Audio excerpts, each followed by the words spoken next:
তারাপীঠ ও কলকাতায় হোটেলে ভয়াবহ অগ্নিকাণ্ডের ঘটনায় নড়েচড়ে বসেছে প্রশাসন। আজ হাওড়া বাসস্ট্যান্ড সংলগ্ন হোটেল ও লজগুলোতে যৌথভাবে পরিদর্শন করে দমকল বিভাগ ও গোলাবাড়ি থানার পুলিশ। দমকল আধিকারিক জয়েশ কাঞ্জিলাল বলেন, অধিকাংশ হোটেল ও লজে অগ্নি নির্বাপন ব্যবস্থা ঠিকঠাক নেই, কোনো নিয়ম মানা হচ্ছে না। অগ্নিকাণ্ড ঘটলে বেরোনোর জায়গা ব্লক রয়েছে। সব মিলিয়ে উদ্বেগের বিষয়। হোটেল মালিকদের নোটিশ করা হবে, সচেতন হবার জন্য আবেদন করা হচ্ছে। নিয়ম না মানলে কড়া ব্যবস্থা নেওয়া হতে পারে।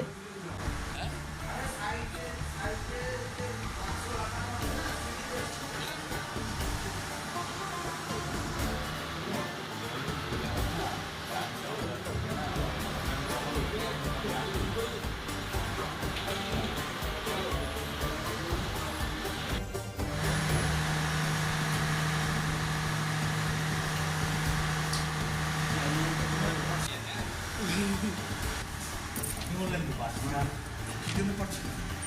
খিদে পেয়েছে।